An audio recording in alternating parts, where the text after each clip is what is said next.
Amen. L'ennemi est terrassé, j'ai vu ressusciter. Alléluia. Amen. Je laisse la place à Geneviève. Geneviève, à toi. Que Dieu te bénisse. Amen, amen. Merci mon frère Jean-Philippe. Bonsoir à tous. J'espère que vous allez bien. Alors, on va remettre ces moments entre les mains du Seigneur pour que son esprit puisse nous conduire et nous faire du bien ce soir. Il est fidèle. Hein? De toute façon, il dit que là où 2 ou 3 sont assemblés, il est là. Donc, on sait que notre Seigneur est là et qu'il puisse vraiment se glorifier. Amen. Père éternel, roi de gloire, papa, nous te bénissons, toi qui es le Seigneur des seigneurs, le roi des rois, notre Père, notre papa d'amour, Seigneur. Père, tu es celui qui donne la nourriture convenable, Seigneur, en ton temps, Seigneur. Père, Seigneur, nous prions, Seigneur, que ce soir, Seigneur, oh Père, que tu puisses encore nous donner la nourriture convenable, Papa, afin que nous ayons les vitamines qu'il faut, Seigneur, que nous ayons les forces nécessaires, Seigneur, que tu régénères tout notre être, Seigneur, oh Père, et que nous puissions grandir, Seigneur, oh Père, Seigneur, parce que tu veux que nous grandissions, Seigneur, et que nous allions de gloire en gloire et de victoire en victoire. Père, merci, Seigneur, de prendre le contrôle, Seigneur, de tout ce qui sortira de ma bouche, Seigneur. Père, de nous rendre attentifs et sensibles, Seigneur, ô Père, à ce que tu veux nous dire, Seigneur, et que toute la gloire te revienne. Nous renversons tout ce qui n'est pas de toi et nous proclamons ton règne, Seigneur. Nous emmenons toute pensée, Seigneur, captif à l'obéissance de Christ, Seigneur, et que la gloire te revienne au nom puissant de Jésus-Christ de Nazareth. Amen. Amen, amen, amen. Alors, ce soir, au fait, moi, je voulais vous... Il y a un sujet qui m'avait vraiment interpellé ces derniers temps, c'était celui de la foi, et en particulier le grain de sénévé. Parce que, bon, on connaît un petit peu tous le grain de moutarde, mais est-ce qu'on connaît... Je me suis dit, mais Seigneur, pourquoi tu compares la foi au grain de sénévé? Et j'ai été poussé à rechercher un peu plus en profondeur les caractéristiques du grain de sénévé. Parce que le Seigneur, au fait, il prenait les choses de ce monde pour imager les choses d'en haut. Parce que comme il sait que nous sommes dans ce corps de chair et que nous utilisons beaucoup les choses terrestres, donc il utilisait au fait des choses que nous connaissons pour imager et nous aider à mieux comprendre les choses du royaume. C'est la même chose qu'il a fait par rapport à la pêche miraculeuse, c'est la même chose qu'il a fait par rapport à beaucoup de choses. Et là, au fait, il y a eu un moment où les disciples vont demander au Seigneur d'augmenter leur foi et le Seigneur va leur parler du grain de sénévé. Donc le message de ce soir s'intitule, comme mon frère Jean-Seb l'a dit, « Déclenche et marche dans une foi comme un grain de sénévé ». On va prendre le passage de Luc 17. Le verset vraiment qui nous intéresse, il y a 2 versets qui nous intéressent principalement, c'est le verset 5 et le verset 6. Mais je trouve intéressant quand même qu'on puisse lire à partir du premier verset. Donc du premier verset au verset 6. Donc, je vais le lire, Luc 17, premier verset. Jésus dit à ses disciples, « Il est impossible qu'il n'arrive pas des scandales, mais malheur à celui par qui ils arrivent. Il faudrait mieux pour lui qu'on mit à son cou une pierre de moulin et qu'on le jetât dans la mer, que s'il scandalisait un de ses petits. Prenez garde à vous-même. Si ton frère a péché, reprends-le. Et s'il se répand, pardonne-lui. Et s'il a péché contre toi 7 fois dans un jour, et que 7 fois il revienne à toi, disant « Je me répands », tu lui pardonneras. Les apôtres dirent au Seigneur, « Augmente-nous la foi. » Et le Seigneur dit, « Si vous aviez de la foi comme un grain de sénévé, vous diriez à ce sycomore, déracine-toi et plante-toi dans la mer, et il vous obéira. » Amen. Et donc, je reprends encore, le Seigneur dit, si vous aviez de la foi comme un grain de sénévé, vous direz à ce sycomore, déracine-toi et plante-toi dans la mer, et il vous obéira. Et on veut tous voir les sycomores se déraciner. On veut tous voir les montagnes se lever et se jeter à la mer. Mais encore, qu'est-ce que le grain de sénévé? Comment avoir cette foi comme un grain de sénévé? Quelles sont les caractéristiques de ce grain de sénévé? Et donc, comme j'ai lu depuis le début, on va quand même recontextualiser un petit peu la chose. Jésus et ses disciples. Et il va commencer déjà par dire à ses disciples qu'il est impossible qu'il n'arrive pas des scandales. Il est impossible qu'il n'arrive pas des scandales. C'est quelque chose quand même qui m'a un petit peu marqué. Et le mot impossible en grec qui est utilisé, c'est anekdetos. Anendektos. Vous m'excuserez pour les prononciations. Hein. Je ne suis pas une grande articulatrice. Et donc, ce mot-là, au fait, signifie que inadmissible, ce qui ne peut être admis, incroyable, malséant. Vous voyez? Donc, il est incroyable, on peut même dire littéralement, il est incroyable qu'il n'arrive pas de scandale. Et maintenant, les scandales aussi, le mot scandale qui est utilisé, il y a deux mots différents de scandale qui sont utilisés en grec dans ce chapitre. Enfin, dans ce passage. Donc, le premier mot, au fait, scandale, c'est scandalon. Et scandalon, au fait, veut dire bâton mobile, détente d'un piège, trappe, piège ou obstacle placé sur le chemin. Il y a encore d'autres définitions qui disent faisant tomber quelqu'un, qui fait tomber quelqu'un, une pierre d'achoppement ou toute chose ou personne par lequel quelqu'un est amené à l'erreur ou à pécher. Et donc le scandale, c'est ce qui est mis pour nous faire pécher. Donc nous sortir du plan de Dieu, nous sortir du but que Dieu a fixé. Donc, et on sait qu'il y a un adversaire qui est là spécialement pour ça. Le Seigneur dit qu'il nous met comme des brebis au milieu des loups. Donc effectivement, quand on analyse, c'est un petit peu normal que, voilà, il est impossible qu'il n'y ait pas de scandale parce que lui, il est là pour jouer son rôle. Et le Seigneur aussi nous prévient que nous sommes dans le monde, mais nous ne sommes pas du monde. Et donc, par rapport à ça, maintenant, il explique au verset 2, il vaudrait mieux, le scandale va arriver, mais malheur à celui par qui le scandale arrive, déjà. Donc, ça va arriver, mais celui par qui cela arrive, c'est compliqué. Parce qu'il vaudrait mieux pour cette personne qu'on mit à son cou une pierre de moulin et qu'on le jetait au fond de la mer. Donc ça, c'est même préférable que ce qui l'attend. Donc c'est quand même assez compliqué et on connaît tous la sentence qui attend l'adversaire. On sait tous comment il va finir. Voyez? Et par rapport à cela, au fait, le Seigneur précise encore que celui qui scandalise, on voit la valeur des enfants devant le Seigneur. Tu vois? Parce que la personne qui scandalise, c'est compliqué. Donc, on a du prix aux yeux du Seigneur. Les enfants ont du prix aux yeux du Seigneur. Voyez? Donc, ça ne veut pas dire que les enfants ne seront jamais scandalisés, mais il nous demande, lorsqu'on regarde au verset 3, il dit, prenez garde à vous-même. Donc, on doit veiller. On doit veiller de un, à ne pas être affecté, touché par le scandale, parce que les pièges sont là, les situations peuvent être là. L'ennemi, il est là, il rôde, cherchant qui dévorer. Donc, il va tendre des filets, il va tendre des situations. Et à nous de prendre garde à nous-mêmes, déjà, pour ne pas tomber dans ces choses-là.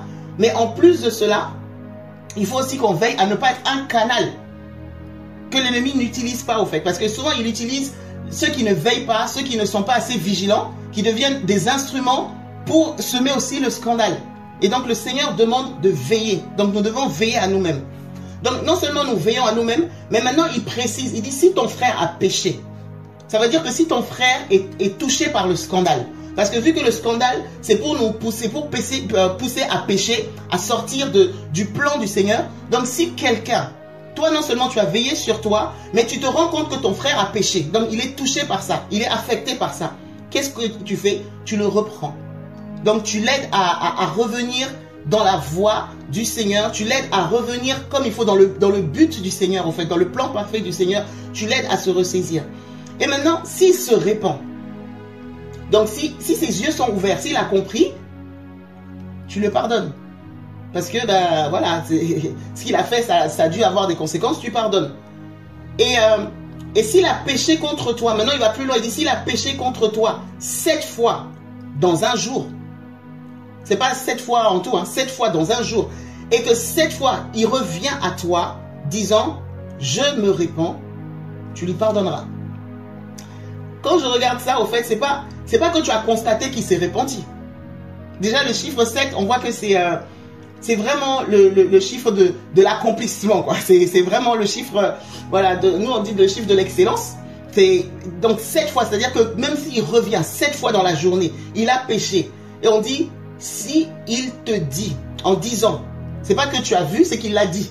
Donc c'est pas à nous d'aller sonder les cœurs, c'est pas à nous d'aller gratter en disant, oui, est-ce qu'il l'a dit, est-ce que c'est vraiment vrai, et on va jauger. Bah, 7 fois il se répand, mais tu lui pardonneras et le Seigneur gérera. Moi en tout cas, c'est quelque chose qui m'a interpellé.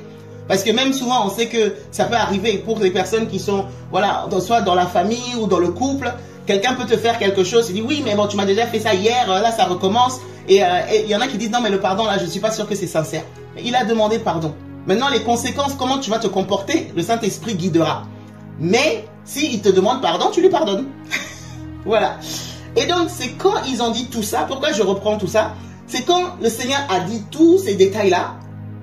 Les apôtres ont dit, ah Seigneur, augmente-nous la foi. Lorsque le Seigneur a chassé les démons, ils n'ont pas dit, Seigneur, augmente-nous la foi. Lorsque le Seigneur a ressuscité même les morts, ils n'ont pas dit, Seigneur, augmente-nous la foi. Quand il y a eu la multiplication des pains et tout ça là, ils n'ont pas dit, Seigneur, augmente-nous la foi. Mais là, quand le Seigneur a parlé du pardon, est-ce que ça devait, que tout ce que cela génère, ils ont dit, Seigneur, augmente-nous la foi. Et j'ai compris que pour pardonner, il faut la foi.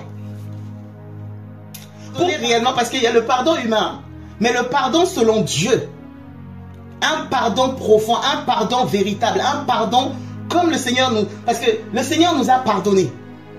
On n'était pas juste, on marchait pas comme voilà, mais ce pardon là, le Seigneur nous demande de pardonner et les disciples ont compris que pour ça là, il faut la foi. Parce que ce que tu vois humainement, tu aurais réagi d'une certaine manière, mais tu t'alignes à la parole du Seigneur. Et donc quand les apôtres vont dire Seigneur, augmente-nous la foi, c'est là que le Seigneur va commencer à dire si vous aviez de la foi comme un grain de sénévé. Et là, il nous parle du grain de sénévé. Il dit, vous direz à ce sycomore, à certains endroits on dit, vous direz à cette montagne, déracine-toi. Donc, depuis la racine, c'est pas juste à la surface, c'est pas juste que la face visible de l'iceberg, c'est jusqu'à la racine. C'est-à-dire que cette parole sera tellement puissante, tellement profonde, qu'elle agira jusqu'à la source, jusqu'à la racine. Et tu dis, déracine-toi et plante-toi dans la mer, et vous le verrez s'accomplir. La Bible dit que sans la foi, il est impossible d'être agréable au Seigneur. Et donc, on sait que la Bible même dit aussi que des trois choses, enfin de toutes les choses, voici les trois choses qui demeurent, la foi, l'espérance et l'amour. Donc la foi est importante. Et le fait que les disciples demandent d'augmenter la foi, donc c'est comme s'ils pensaient à la taille. Et c'est vrai que de manière mécanique, je le parle même pour moi-même, quand je vois l'histoire du grain de sénévé, moi je vois la taille. Et je me suis dit donc si on a la foi, ne serait-ce que aussi petite qu'un grain de sénévé, on pourra dire qu'elle se jette à ce sycomore de se jeter à la mer. Mais j'ai compris que ce n'était pas ça l'élément principal. Ce n'est pas une question principale de taille. Au niveau des caractéristiques du grain de sénévé, le grain de sénévé peut être comparé à un grain de moutarde. Et le grain de moutarde, en fait, c'est une toute petite graine. Parmi toutes les graines qu'il y a, c'est l'une des plus petites. En tout cas, elle est très petite. Et pourtant, lorsqu'elle est semée en terre et qu'elle tombe sur une bonne terre, quand elle pousse et elle devient un arbre. Cette graine un arbre, mais un arbre très grand. On ne peut même pas... Quand on compare la taille de l'arbre et la taille de la graine, c'est époustouflant. Je ne sais même pas quel terme utiliser, mais l'arbre peut mesurer jusqu'à 3 mètres au moins. Jusqu'à 3 mètres. Et non seulement jusqu'à 3 mètres, mais ça c'est ce qu'on voit à l'extérieur. Mais les racines sont très profondes. Les racines vont jusqu'en profondeur. Et donc on peut faire un parallèle entre le grain de sénévé, notre foi et nous-mêmes. Parce que nous devons nous enraciner en Christ. Notre foi doit nous aider à nous enraciner dans la parole, à nous enraciner en Christ. Plus nous sommes enracinés en profondeur, plus le Seigneur nous aide à monter. à prendre de la hauteur, à prendre de la vigueur, à grandir en force, en stature. Et par rapport à cela, ça c'est le premier point. Donc de s'enraciner en profondeur, ça favorise la croissance. S'enraciner dans la parole de Dieu, ça nous aide dans notre marche à aller plus loin avec le Seigneur et à être inébranlable, à demeurer ferme. Le grain de sénévé devient un arbre. On voit que les branches sont larges. Les branches sont très très larges. Et le fait que les branches sont larges, ça me fait penser à l'arbre qui est décrit dans Apocalypse. Cet arbre, au fait, qui a des branches et les oiseaux viennent y trouver refuge.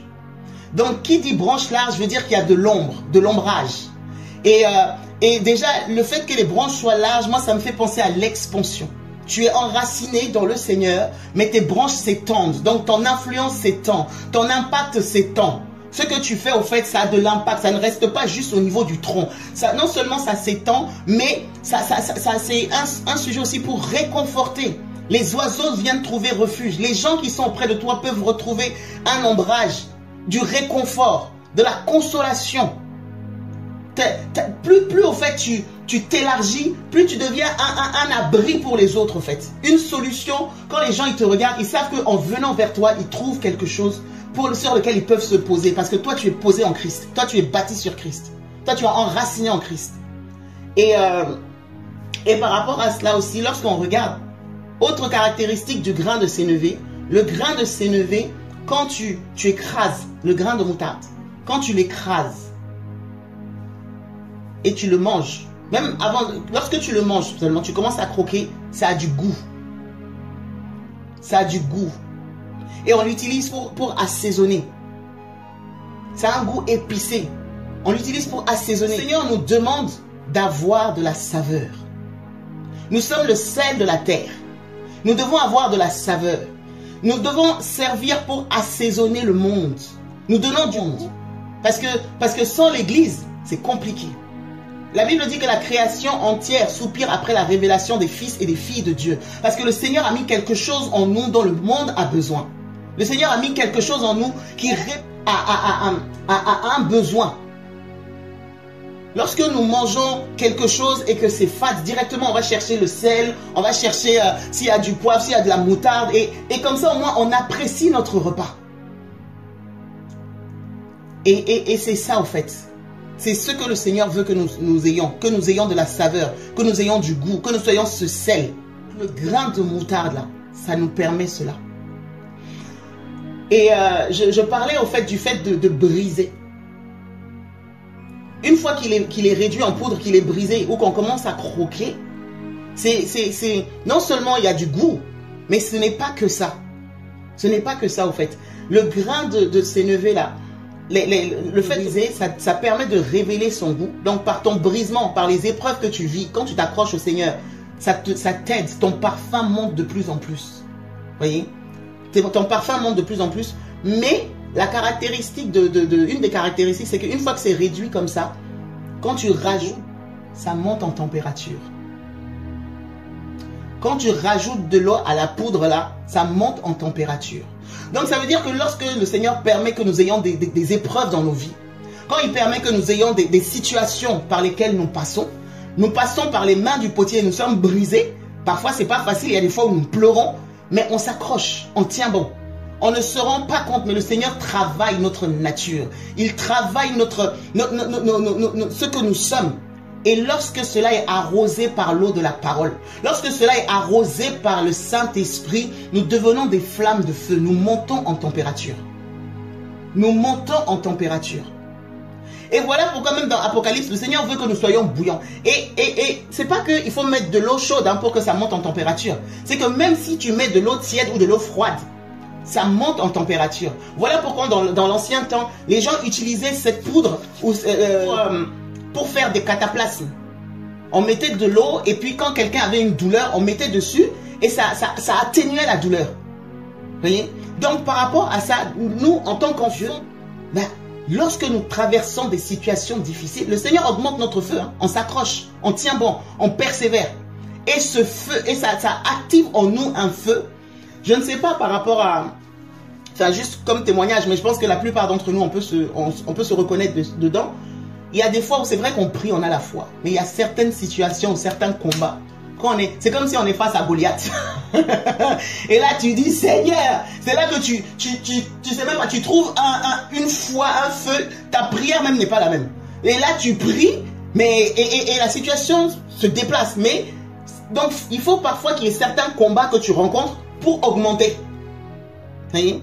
Le Seigneur, il y a David même qui disait qu'il fait de nos ennemis notre marchepied. Il fait de ses ennemis son marchepied. Donc quand les combats, qui dit ennemi dit opposition, dit adversaire, dit épreuve. Et lui, marchepied. Donc ça veut dire que plus tes ennemis viennent, plus toi, au fait, quand tu continues à avancer, tu montes. Tu montes. Donc on monte en température. On monte aussi, on monte dans notre maturité, dans notre dimension de foi. Parce qu'une certaine épreuve nous demande un certain niveau de foi. Une autre épreuve demande encore un autre niveau de foi. Voyez? Et donc par rapport à tout ça, ben, le Seigneur veut que nous soyons des flammes de feu. Et son esprit nous aide. Son esprit est là pour ça. Donc l'eau là, c'est l'eau de la parole, le Saint-Esprit aussi. Et donc on devient incandescent. Et lorsque de toute façon on accepte le Seigneur, on accepte sa parole, la Bible dit que notre nature change, nous sommes transformés, nous devenons enfants de Dieu. Voyez? Et en parlant même du brisement, le Seigneur, il est le premier à être brisé, à avoir été brisé. Il dit, même dans le jardin avant le jardin de Gethsémani, lorsqu'il prenait la Sainte Seine avec les disciples, il a pris le pain, il l'a rompu. Il a dit, voici ce pain qui a été brisé. Donc il a été brisé au fait. Son corps a été brisé. Et la Bible dit que par ses meurtrissures, nous recevons la guérison. Par ses meurtrissures. Donc nous aussi, lorsqu'on est brisé, c'est difficile, mais en tenant bon, ça nous sert de témoignage pour aller consoler d'autres. Parfois on se dit, mais Seigneur, je comprends pas. Mais la Bible dit qu'on ne donne que ce qu'on a. Et c'est pas facile. Franchement, personne ne dit, Seigneur, envoie le brisement. Hein. Seigneur, envoie-moi les épreuves. Non. Mais lorsque ça arrive, on n'a pas d'autre choix que de survivre. On n'a pas d'autre choix que d'aller de l'avant. Et lorsqu'on va de l'avant, ça endurcit notre armure. Ça nous consolide notre ossature, notre être spirituel. Et on avance. On avance. Quelqu'un qui a à combattre, on dit le fer aiguise le fer. Donc quelqu'un qui a à combattre contre quelque chose qui n'est pas aussi difficile, il y a une foi qu'elle va démontrer, mais lorsque l'épreuve augmente, la foi aussi augmente avec. Voilà un petit peu. Et autre chose aussi qui m'a marqué par rapport aux caractéristiques du grain de sénévé, effectivement, c'est sa taille. Oui, donc la taille du grain de sénévé. C'est tellement petit, c'est tellement insignifiant, mais je me dis, une si petite graine, le Seigneur est capable de faire en sorte que ça fasse des choses aussi extraordinaires. Donc, c'est vrai que la taille est insignifiante. Et notre Dieu, il est celui qui prend les choses viles de ce monde, les choses méprisées pour se glorifier. Il prend les choses folles pour confondre les sages. Il prend les choses faibles pour confondre les forts. Et donc, souvent, en tant qu'enfant de Dieu, tu peux te dire, oui, mais bon, moi, je ne sais pas faire ci, je ne sais pas faire ça. Le plus important, ce n'est pas ce que tu sais faire ou ce que tu ne sais pas faire. C'est ce qui est en toi. Et ce qui est en toi, si le Seigneur a mis ce qu'il faut, en fait, le Saint-Esprit est là, il nous rend capables. Et donc, le plus important, c'est ce qu'il y a dans la graine, l'ADN de la graine. Et nous avons l'ADN du Dieu vivant. Et ça fait toute la différence. Donc, peu importe que dans nos familles, dans nos situations, on a été méprisés, on a été incompris ou qu'on ne se sent pas capable. Le plus important, c'est Seigneur, est-ce que tu es avec moi? David avait compris, c'est pour ça qu'il s'est lancé devant Goliath. David avait compris et il paraissait insignifiant quand on le regardait. Ses frères même l'ont méprisé parce qu'il n'était pas l'homme qui était habitué à se battre, à s'entraîner dans l'armée de Saül. Mais lui, il savait ce qui était en lui. Donc le grain de sénévé là, il est tout petit. Il est insignifiant, mais à l'intérieur, il renferme toutes les caractéristiques. Il renferme tous les composants nécessaires à être un arbre puissant. Un arbre qui, une fois qu'il est enraciné là, il est inébranlable. Et il est utile. Voyez? Et c'est cette foi-là que le Seigneur veut que nous ayons. Donc, le tout n'est pas d'augmenter la foi. Avoir une grande foi, oui, mais c'est la qualité de la foi. C'est la nature de la foi. C'est la consistance de la foi. Alors c'est pour ça que maintenant on dit Seigneur, aide-nous à avoir cette foi-là comme le grain de sénévé. On veut avoir une foi de qualité. On veut avoir une foi comme Abraham. Il est le père de la foi. Une foi, au fait, qui demeure, qui ne dépend pas des circonstances. Quels que soient les vents, l'ADN du Dieu vivant là est en nous. Et on ne marche pas selon la vue, on marche par la foi. Et la foi, comme la parole le dit, c'est l'assurance des choses qu'on espère. Et une démonstration de celles qu'on ne voit pas. De manière humaine, quand on dit j'espère, ça veut dire je ne suis pas sûr. Or, nous, quand on dit on espère, on a l'assurance des choses qu'on espère. Et la démonstration de celles qu'on ne voit pas. On la voit, on ne voit pas encore, mais on sait qu'on va la voir. Quelqu'un est malade, je prie, la personne est guérie. Donc avant même de prier, là, je sais que le Dieu qui est là, il m'exauce. Le Seigneur Jésus disait, Père, je sais que tu m'exauces toujours. Notre Dieu est fidèle. Et c'est cette foi qui veut encore attiser en nous. Une foi inébranlable. Une foi qui ne dépend pas des circonstances. Et notre foi ne sera jamais vaine.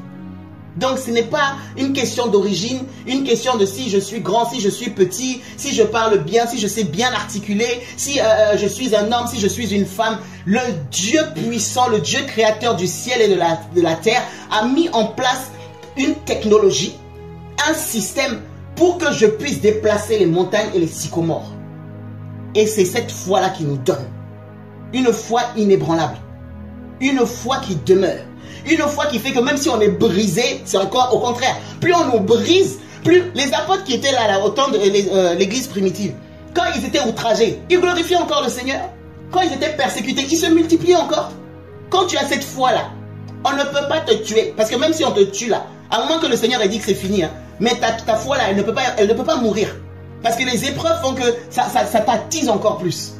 Les situations font que ça t'attise encore plus. On te rejette, tu glorifies le Seigneur. On te loue, tu glorifies le Seigneur. Dans la maladie, tu glorifies le Seigneur. Mais quand tu as cette foi, le diable, il a des problèmes. Parce que ce n'est pas l'or, ce n'est pas les choses périssables qui font que tu t'attaches au Seigneur. C'est quelque chose qui est intangible, mais qui est efficace. Parce que la foi, physiquement, on ne la voit pas, mais c'est une démonstration. Elle se prouve, elle se manifeste. Et pour finir, le Seigneur se glorifie toujours, toujours, toujours avec la semence. Avec la semence. Quand je regarde, au fait, parce qu'il est le Dieu, il est tellement sage, tellement glorieux. Je regarde même au moment de la création. Il a créé, il aurait pu faire en sorte que tous les hommes soient là en même temps, ou créer beaucoup d'hommes. Il a créé Adam, il a créé Ève. Et il leur a dit de se multiplier. Les animaux, il les a créés hommes, femmes, mâle, femelle. Et il les a dit de se multiplier. Les arbres, il les a créés, il a fait en sorte qu'ils portent des fruits et que chaque fruit ait sa semence selon son espèce. Et il a prévu encore la multiplication. Le pain et les poissons, il a multiplié. Au fait, il est le Dieu, il prend les choses qui semblent insignifiantes et il se glorifie. Voilà pourquoi il dit que si vous avez la foi comme un grain de sénévé, c'est-à-dire que si vous avez cette semence, si vous avez cette caractéristique que j'ai déjà placée en vous et que vous savez l'activer, rien, aucune montagne, aucune épreuve, aucune situation, aucun combat ne peut triompher de vous. Parce que non seulement ça va s'enlever, mais il parle de la racine. Quand une racine est enlevée, ça ne pousse plus. Quand une racine est ôtée, la situation est réglée de manière définitive. L'arbre ne peut plus pousser s'il n'y a plus la racine. Vous voyez? La montagne, là, c'est pas juste qu'elle sera un petit peu éclatée. Hein. Elle sera enlevée et jetée à la mer. Donc, c'est le message que le Seigneur m'a mis à cœur. Et je sais qu'il est fidèle. Quand il fait, c'est pourquoi. Il veut nous emmener dans une nouvelle dimension. Donc c'est bien, il active notre vie de prière, il nous donne l'onction prophétique, il nous donne tout ça, mais il veut que ça soit arrosé de la foi. Une foi inébranlable, quels que soient nos combats, nos adversités, tout ce qu'on peut traverser. Voilà. Soyez bénis. Merci Geneviève. Alléluia, gloire à Dieu. On peut acclamer le Seigneur pour cette bonne parole que nous recevons ce soir. Amen. Je crois que cette parole, si elle a été sur le cœur de notre sœur, elle comporte une dimension prophétique et elle concerne certaines situations ce soir que nous sommes appelés à déraciner grâce à la semence de la foi. Amen. Gloire à Dieu. Gloire à Dieu. La foi, comme un grain de sénévé, a le pouvoir de déraciner toute espèce de rejeton, d'amertume, quelle que soit la profondeur de ce rejeton, quelle que soit la puissance, même peut-être ce rejeton d'amertume est devenu semblable à un sycomore. Eh bien, le Seigneur dit que par la foi, tu dois t'adresser à la situation et tu dois envoyer le sycomore dans la mer, tu dois le déraciner, parce que cette semence, comme nous l'avons lu, comme notre sœur nous l'a dit, si vous aviez de la foi comme cela, vous diriez. Donc c'est une foi qui nous amène à proclamer, à déclarer et à parler aux situations que nous rencontrons.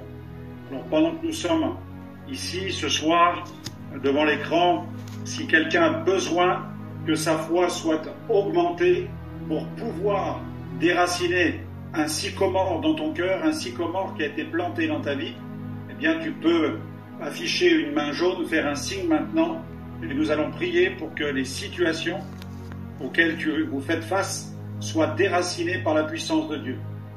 Amen. Y a-t-il quelqu'un ce soir qui a besoin?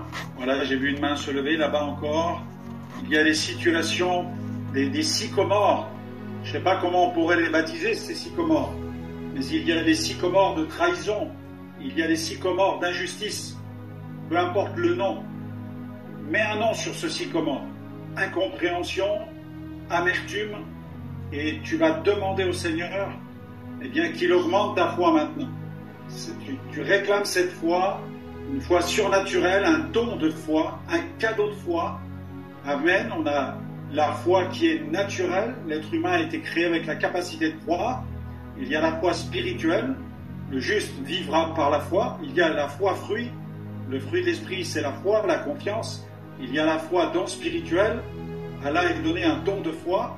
Et on a besoin, face à nos combats, de réclamer au Seigneur une dose de foi, une grâce dans le domaine de la foi, alléluia, afin que nous puissions ordonner à ces situations de se déraciner.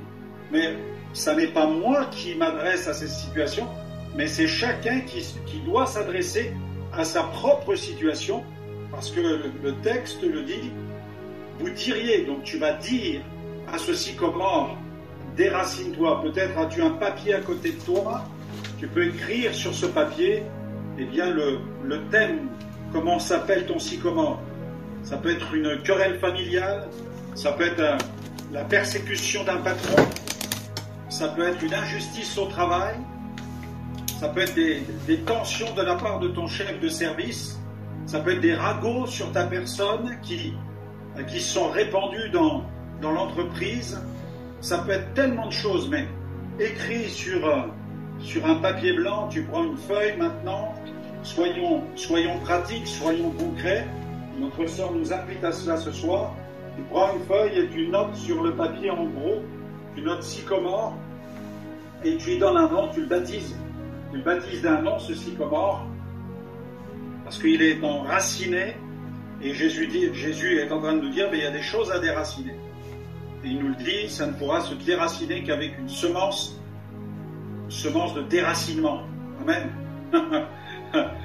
Normalement, une semence, c'est fait pour enraciner, mais je crois que le royaume de Dieu est capable de nous donner des semences de déracinement. Amen. Semences de déracinement. Je le note d'ailleurs même dans ma Bible. Vous savez, des fois, j'ai remarqué que Dieu nous prend à contre-pied. Vous n'avez pas remarqué? J'ai l'impression que parfois Dieu il fait des choses à l'envers de celles que nous voulons faire. J'ai l'impression qu'il me prend toujours à contre-pied. Et le Seigneur nous prend à contre-pied dans nos situations. Et là on prie pour une semence de déracinement, une semence de foi qui va déraciner le sycomore. Amen. Et dans cette semence de déracinement, il y a cette grâce de pardonner. Seul Dieu est capable d'amener un être humain à pardonner un autre. Alors fais le choix de pardonner. Parce que ça, ce n'est pas humain, c'est surnaturel le pardon. C'est quelque chose que seul Dieu peut nous amener à vivre.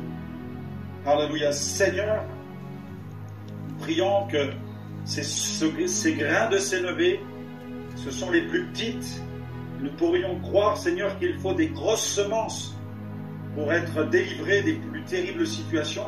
Mais toi, tu nous dis non. Si tu as la foi comme un grain de sénévé, c'est-à-dire si tu as de cette foi de la taille de la plus petite des semences naturelles terrestres, si tu avais une foi d'une si petite taille, avec cette foi qui vient du ciel, eh bien tu posséderais une semence capable de déraciner des sycomores, au nom de Jésus. Seigneur, nous voulons user de cette foi maintenant. Toutes les situations d'injustice, de trahison, de critique, de dénigrement, d'incompréhension, au nom de Jésus, situation, sycomore, déracinez-vous maintenant. Déracinez-vous maintenant, au nom de Jésus, et plantez-vous dans la mer maintenant. Nous vous noyons maintenant, au nom de Jésus. Au nom de Jésus. Nous vous engloutissons au nom de Jésus. Nous ne voulons plus vous voir. Un arbre, le but d'un arbre, bien aimé, c'est de le voir. Et le Seigneur nous donne encore un autre principe ce soir. Et il nous dit, vous allez planter un arbre dans l'eau. Un arbre, ça se plante dans la terre. Voyez pas? Et en lisant ce passage, j'ai bien mes yeux s'ouvrent. C'est incohérent. Pourquoi planter? On ne peut pas planter les arbres dans la mer. Mais Jésus nous dit, les principes du royaume, c'est que vous allez les planter dans la mer. En les envoyant dans la mer, vous en êtes délivrés au nom de Jésus. Vous les envoyez dans cet endroit-là maintenant, au nom de Jésus-Christ. Plantez des arbres dans la mer. Plantez les arbres d'injustice, les arbres de trahison. Faites-le maintenant. C'est notre première cible de prière. Triompher des situations où nous sommes blessés, comme notre sœur l'a dit. Les disciples n'ont pas demandé de la foi pour chasser des démons. Mais lorsque notre cœur est blessé, nous sommes paralysés dans la foi. Nous avons besoin de l'aide de Dieu, parce que notre cœur est atteint. Et Seigneur, viens guérir les cœurs, afin que la foi soit libérée. Envoie cette foi, Seigneur, pour pardonner. Seigneur, pour triompher de l'injustice au nom de Jésus. Merci pour cette foi puissante et pour les cœurs que tu restaures ce soir. Donne à tes enfants de triompher et de déraciner les sycomores d'injustice de leur cœur et de les planter ailleurs. Alléluia, gloire à Dieu. Seigneur, nous ne voulons pas que ces sycomores soient plantés dans nos cœurs. Nous les envoyons maintenant dans la mer au nom puissant de Jésus. Et nous te remercions, Père, pour ce que tu fais maintenant. À Dieu soit la gloire. Amen. N'hésitez pas à liker, à partager la chaîne et à vous abonner. Soyez bénis.